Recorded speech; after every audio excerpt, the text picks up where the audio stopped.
Vamos ler com a ajuda de Deus e a guia do Espírito Santo a palavra de Deus escrita por Mateus, Evangelho de Mateus, capítulo 7.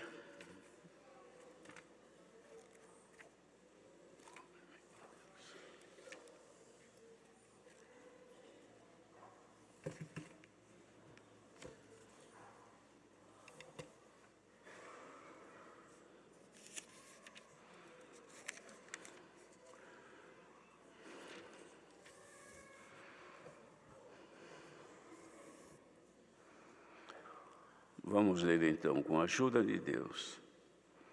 Não julgueis para que não sejais julgados, porque com o juízo com que julgardes sereis julgados, e com a medida com que tiverdes medido, vos hão de medir a vós. E porque reparas tu no argueiro que está no olho do teu irmão, e não vês a trave que está no teu olho? Ou como dirás a teu irmão, deixa-me tirar o argueiro do teu olho, estando uma trave no teu? Hipócrita, tira primeiro a trave do teu olho, e então cuidarás em tirar o argueiro do olho do teu irmão. Não deis aos cães as coisas santas, nem deiteis aos porcos as vossas pérolas, para que não as pisem com os pés e, voltando-se, vos despedacem. Pedi e dar-se-vos-á, buscai e encontrareis, batei e abrir-se-vos-á. Porque aquele que pede recebe, e o que busca encontra, e o que bate se abre.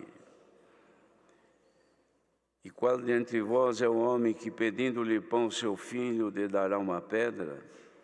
E pedindo-lhe peixe, lhe dará uma serpente? Se vós, pois, sendo maus, sabeis dar boas coisas aos vossos filhos, quanto mais vosso Pai que está nos céus dará bens aos que lhe os pedirem. Portanto, tudo o que vós quereis que os homens vos façam, fazei-lo também vós, porque esta é a lei e os profetas. Entrai pela porta estreita, porque larga é a porta e espaçoso o caminho que conduz à perdição. E muitos são os que entram por ela. E porque é estreita a porta e apertado o caminho que leva à vida, e poucos há que a encontrem. Acautelai-vos, porém, dos falsos profetas, que vêm até vós vestidos como ovelhas, mas interiormente são lobos devoradores. Por seus frutos os conhecereis. Porventura colhem-se uva dos espinheiros ou figos dos abrolhos? Assim toda árvore boa produz bons frutos, e toda árvore má produz frutos maus. Não pode a árvore boa dar maus frutos, nem a árvore má dar frutos bons. Toda a árvore que não dá bom fruto corta-se e lança-se no fogo. Portanto, pelos seus frutos os conhecereis. Nem todo o que me diz Senhor, Senhor, entrará no reino dos céus, mas aquele que faz a vontade de meu Pai que está nos céus. Muitos me dirão naquele dia, Senhor, Senhor, não profetizamos nós em teu nome, e em teu nome nós expulsamos demônios, e em teu nome não fizemos muitas maravilhas? Então lhes direi abertamente, nunca vos conheci, apartai-vos de mim, vós que praticais a iniquidade. Todo aquele, pois, que escuta estas minhas palavras e as praticas, assemelhá-lo-ei ao homem prudente, que edificou a sua casa sobre a rocha. E desceu a chuva, e correram rios, e assopraram ventos, e combateram aquela casa, e não caiu, porque estava edificada sobre a rocha. E aquele que ouve essas minhas palavras e as não cumpre, compará-lo-ei ao homem insensato, que edificou a sua casa sobre a areia. E desceu a chuva, e correram rios, e assopraram ventos, e combateram aquela casa, e caiu, e foi grande a sua queda. E aconteceu que, concluindo Jesus este discurso, a multidão se admirou da sua doutrina, porquanto os ensinava como tendo autoridade e não como os escribas. Amém.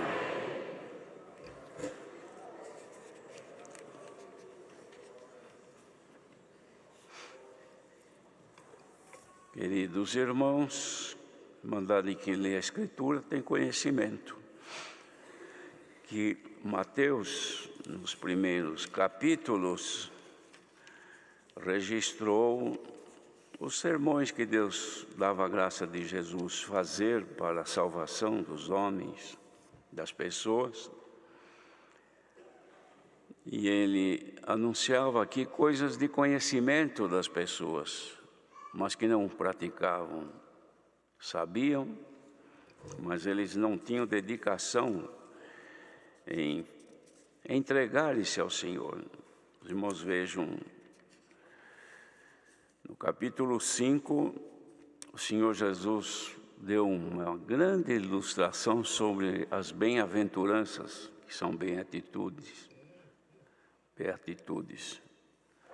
Falou dos discípulos serem o sal da terra e a luz do mundo. Isso aos discípulos e também à multidão que ouvia. Falou também sobre como dar esmolas, sobre a oração e sobre a necessidade do jejum, que eram condições necessárias para poderem achegar-se a Deus e serem aceitos pelo Senhor. Os irmãos vejam que nós falamos pouco sobre isto, sobre esmolas, sobre oração e sobre o jejum. É difícil ouvir falar, pregar sobre isto, mas é a recomendação de Jesus. A esmola é manifestação de amor para com o seu próximo. Oração é o meio de comunicação com o Senhor que deve ser constante. Não é uma vez por dia, ou só na hora de dormir e nunca mais. Nós temos que orar. Jesus mesmo deu exemplo sobre a necessidade de orar sem desfalecer, orar sem cessar. Quanto mais se ora a Deus, mais comunicação nós mantemos com Ele. A oração se faz, nós nos ajoelhamos, as irmãs usam o véu, cobrindo a sua cabeça, que é um sinal de poderio por causa dos anjos, como Paulo exortou as irmãs de Corinto. Mas quando não é possível, nós temos comunhão constante com Deus.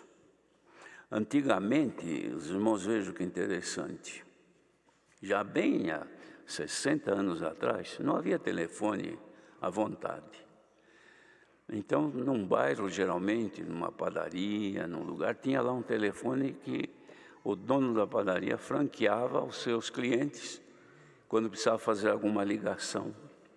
Mas tinha que pagar umas moedinhas para pagar o uso do telefone. Depois foi evoluindo, criaram então, nas esquinas mais importantes, que chamavam aquilo de orelhão, onde tinha um telefone público e fazia fila para as pessoas usarem.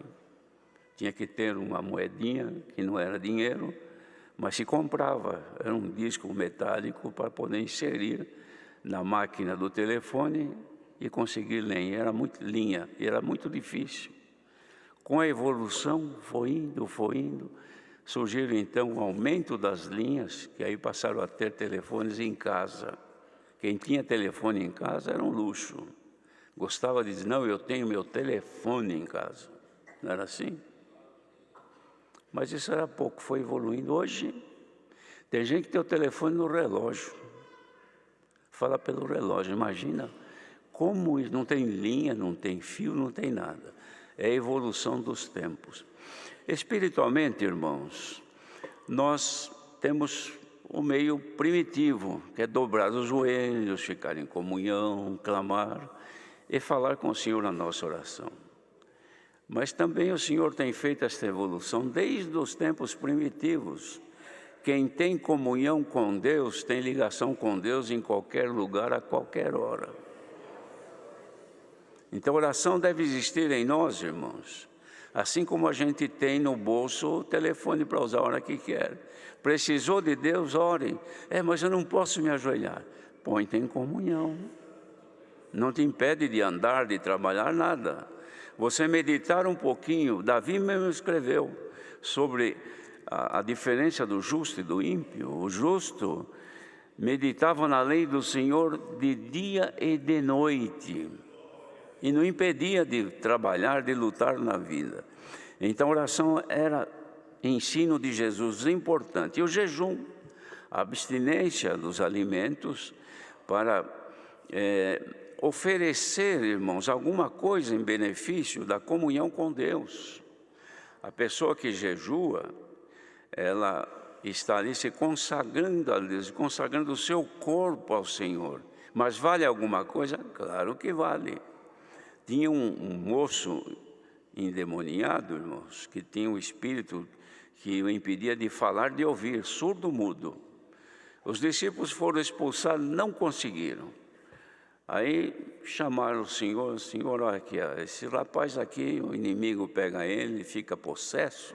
O pai do menino falou, ele sofre muito, desde a sua infância.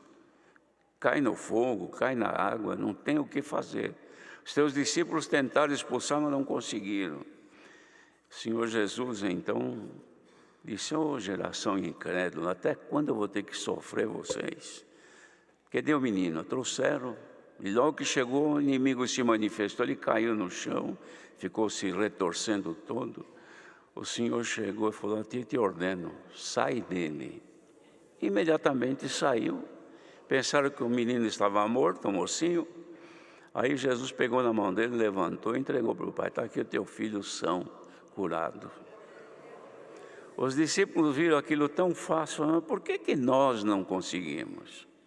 Aí Jesus falou assim, olha, esta casta de demônio não se expulsa, a não ser através da oração e do jejum. Então, os irmãos, veem que o jejum, ele faz parte, sim, da nossa forma de servir a Deus. Dá a impressão que o povo da congregação é proibido de jejuar. Não é isso não, irmão. Jesus também jejuou. Os discípulos também jejuavam. Paulo também, os apóstolos. E nós precisamos ter isso conosco como uma ferramenta de extrema utilidade. Quando se precisa, irmãos, que nós precisamos sempre, mas alguma coisa que a gente precisa ter do Senhor, uma condição, uma coisa que nos aflige, jejuemos então. Mas eu tenho que ficar 24 horas sem comer e beber. Irmãos, o jejum é uma oferta que se faz, cada um dentro da sua condição. Tem gente que jejua, por exemplo, não fica sem determinado alimento, porque é entregue, dependente daquilo. Então ele faz uma oferta ao Senhor. Senhor, eu vou ficar 3 dias sem comer isso, que eu dependo disso, porque eu gosto muito. Sou viciado nisto. Então ele sofre, mas ele oferece aquela condição para o Senhor, e o Senhor está vendo. Outros jejuam do dia para a noite, ficam um dia inteiro sem comer e até sem beber. Irmãos, isso é uma oferta de cada um fazer ao Senhor, segundo o seu entendimento, oferecendo ao Senhor uma consagração deste corpo, para que, onde Deus habita em espírito, para poder agradá-lo. E Jesus ensinava tudo isto nos seus sermões, e quem precisava tinha que se submeter. Fez um discurso importantíssimo que mexe com todo mundo, sobre o tesouro no céu, sobre o olho puro, ou seja, um olhar santo, descontaminado, sem maldade, sem malícia. Falava também dos 2 senhores, que a pessoa tem que decidir, ou serve ao Senhor, ou serve o outro, que o outro também é senhor do pecado. Jesus é Senhor e Rei dos reis, e a Ele nós servimos, a Ele nós consagramos a nossa vida. Então tem que decidir, não pode servir 2 ao mesmo tempo. E depois ele ensinou também sobre ansiosa solicitude pela nossa vida. Solicitude é uma predisposição desenfreada, uma disposição que a pessoa tem por causa das coisas dessa vida. Levanta de madrugada, sai correndo, sonha com cifrão, com dinheiro. Vive pensando, preciso ganhar, preciso correr, preciso trabalhar, preciso vender, preciso buscar. Esquece até de que Deus existe. Isso é uma solicitude ansiosa pela vida terrena.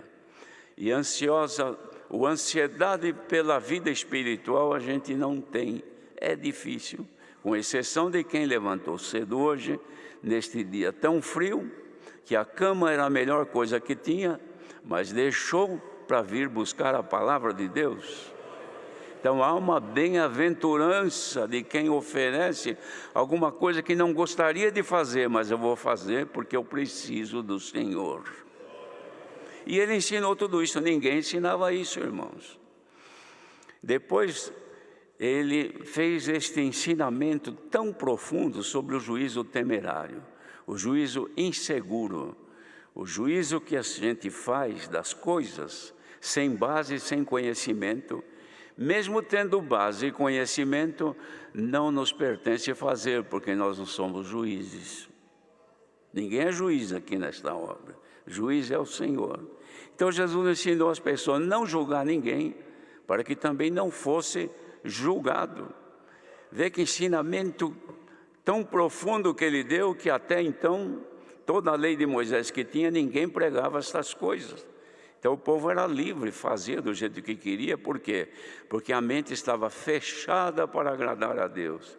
E Jesus trouxe tudo isso aí para que eles aprendessem. Falou também que as coisas santas não deviam se jogar, se desprezar como dando coisa santa aos cães, jogando fora. É como uma pessoa, irmãos, que tem uma comida cara, deliciosa, mas a pessoa é doente, não consegue comer, tem lá um cachorro perto, pega, dá tudo, vira o prato e dá para o cachorro comer. Assim faz aqueles que não sabem o valor da palavra de Deus. Como agora, gente que às vezes na sua casa ouvindo aqui a pregação da palavra, mas despreza, não tem valor nenhum. Às vezes está ouvindo a palavra, está brincando com um cachorrinho no colo, com uma coisinha qualquer, com uma televisão ligada para outras coisas, ouvindo uma outra música, às vezes até profanas, mas ouvindo a palavra. Irmãos, que valor está dando a palavra de Deus? Não há reverência? Se você crê que é a palavra de Deus, então é Deus falando. Se Deus está falando, quem é que gosta, irmão, de falar com um amigo, com uma pessoa, e a pessoa vira as costas e vai brincar com qualquer coisa e deixa a gente falando sozinho? A Irmandade gosta disso? Eu acho que não. A gente quer atenção, não é assim? O Senhor gosta e exige atenção à sua voz, à sua palavra. Mas a gente vai facilitando, irmãos, e vai deixando a palavra de Deus como uma coisa sem nenhum valor. Falar de Deus ou falar de outra coisa é a mesma coisa. Para quem não tem sensibilidade daquilo que é de Deus, mas para quem ama a Deus, respeita e tem o temor de Deus, quando se fala nas coisas de Deus, agora mudou. Agora eu dou toda a minha atenção e com reverência, com respeito, porque estamos falando daquilo que é de Deus. Perseverar em oração, ensinou a insistir na oração, pedir, bater, procurar, até que o Senhor abre, até que o Senhor atende, até que encontre aquilo do Senhor, não é? A insistência nossa na oração nos conserva em comunhão com Ele, porque necessitamos, a não ser que a pessoa não sente necessidade do Senhor. Mas agora vem, irmãos, um ponto importante, todos, mas este de grande importância, falando da porta estreita, que a salvação, irmãos, ela é apresentada a nós através de um caminho. Este caminho tem uma porta que chega para alcançar o nosso objetivo. O caminho é estreito, não tem como andar de qualquer jeito, é muito apertado, é um trilho. Os irmãos já devem ter andado, às vezes no interior tem lugar que a gente vai andar, é um trilho que tem que andar ali, não dá nem para dar um passo muito falso, porque sai fora do trilho, não é assim? Então, o caminho do Senhor é muito apertado, suficiente para a gente não ter vazão para a carne. Então, vivemos dentro do limite justo. E depois tem a porta que é Cristo, é estreita. Gente muito grande não passa, só passa gente pequena. Isto no sentido espiritual, porque materialmente os tamanhos são diversos. Tem gente de todo tamanho, mas também tem espiritualmente gente de todo tamanho. Gente importante, gente grande, gente muito sábia, gente que se considera muito santa, superior a todos. Então a porta para ele ficou apertada. Mas para esse povo que vem buscar a palavra, procurando ser submisso à palavra, entendendo que precisa estar ajustado segundo a vontade de Deus, então ainda que a porta seja estreita, você vai passar, vai sair do outro lado. E vai conseguir caminhar neste caminho, irmãos, que é estreito, apertado. Você vai conseguir caminhar com a ajuda do Senhor. E se tem alguém nesta manhã que está achando difícil, meu Deus, para eu conseguir servir ao Senhor e fazer a vontade dEle, está muito difícil. Eu não tenho força suficiente, eu não tenho luz que eu preciso, encontro dificuldades em agradar a Deus. Não é fácil. Se fosse fácil, todo mundo entrava. É difícil. E o Senhor vem ajudar aqueles que têm dificuldade. Se tu sentes dificuldade em agradar a Deus, hoje está sendo dada aqui uma receita para você cumprir o querer de Deus.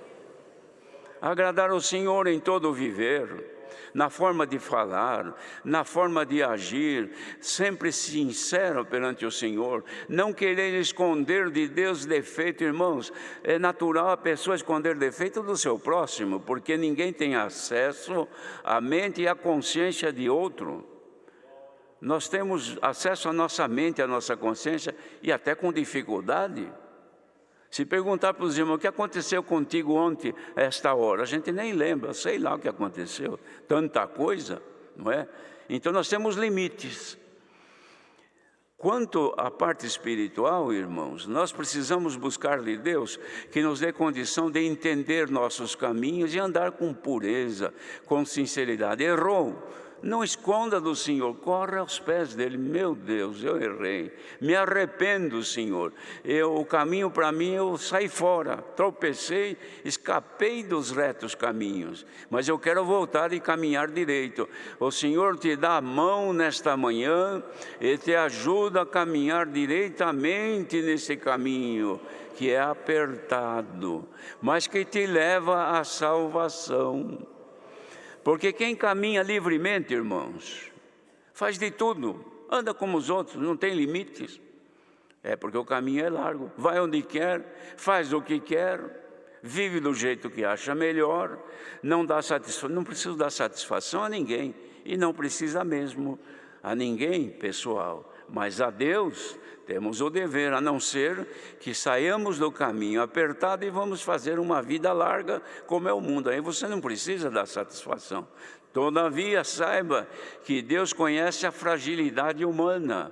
Você não sabe quanto tempo tem que caminhar até chegar no fim, mas Deus sabe quantos dias faltam para você terminar a tua carreira. Então procuremos, irmãos, aceitar a vontade de Deus e nos ajustar dentro do caminho apertado, porque não adianta chegar aqui, porque aqui todo mundo é crente, todo mundo é a paz de Deus, ora por mim, Deus é bom, Deus está me abençoando no meu trabalho, nos meus negócios, na minha família é numerosa, é uma família abençoada por Deus.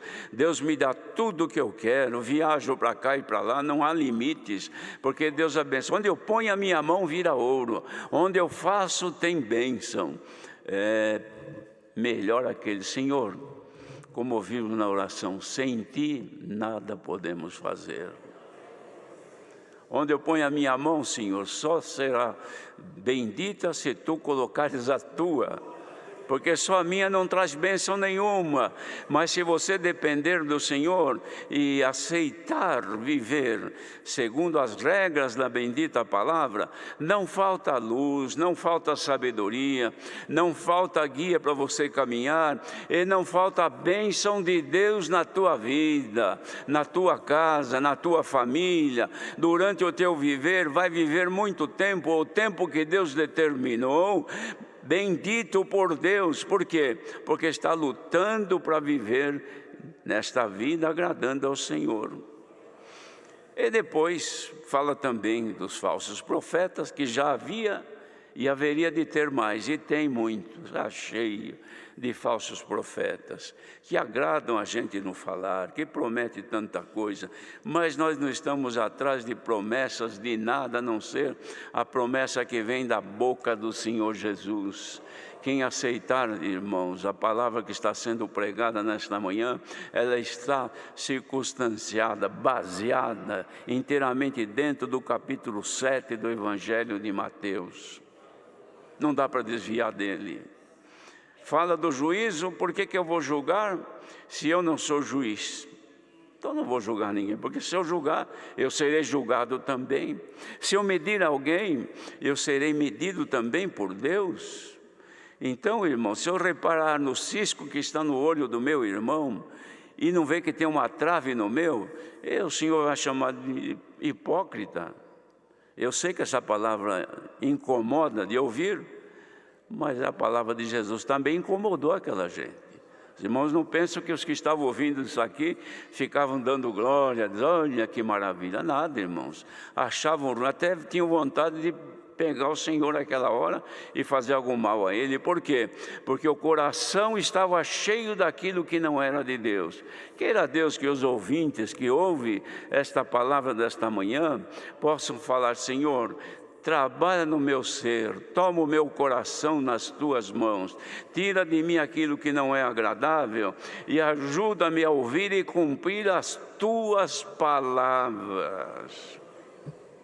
E aí o Senhor foi comparando, irmãos, para resumir tudo, Ele comparou a vida das pessoas que ouvem a palavra e rejeitam, que não se interessam, como nesta manhã, neste mundo é assim, muita gente ouvindo, sei lá quantos que estão ouvindo esta pregação, alguns poderão até fazer mau juízo, pensar tanta coisa, não importa, vamos pregar aqui o que Deus está querendo que seja pregado para nós nesta manhã. A diferença vai acontecer, irmãos, quando vier a tempestade. A pessoa construiu a sua casa no lugar mais fácil, na areia, na terra mole, que precisou fazer alicerce, era com a mão ele cavava, porque cavar na praia, cava até com a mão, e fez ali os fundamentos da sua casa. Edificou a sua casa sem nenhum fundamento. Cresceu logo, ficou muito bem amparada visualmente, mas chegou o dia que veio uma tempestade, uma chuva de vento, e passou por ali, derrubou tudo, e de um instante para o outro a pessoa ficou sem morada. Tudo virou nada. Assim é a vida espiritual daqueles que edificam no mais fácil, que não dão confiança nenhuma à bendita palavra de Deus, que desprezam, e que uma pregação como essa não vê a hora que para, fica até olhando no relógio. Será que ele não vai parar logo com esta coisa? Bem-aventurado quem está ouvindo e puder dizer, Senhor, fala porque o teu servo ouve. A tua palavra mexe com o meu ser, mas eu te agradeço porque eu quero melhorar na tua presença. Diferente daquele, edificou sobre a rocha, deu um trabalho medonho. Para fazer um alicerce, não foi nada fácil cavar em cima de uma rocha, mas conseguiu. Demorou, levantou a sua casinha, veio a chuva, veio o vento, veio a tempestade, não aconteceu nada. Depois que passou, estava lá a sua casinha de pé. Bem-aventurado quem, ouvindo esta palavra, depois das tempestades que virão, você olhando vai dizer, graças te dou, Senhor. que apesar de tudo o que sucedeu, a minha alma está viva, a tua presença ainda está em mim, e eu ainda estou no caminho apertado e vendo a porta estreita me esperando. Deus seja louvado.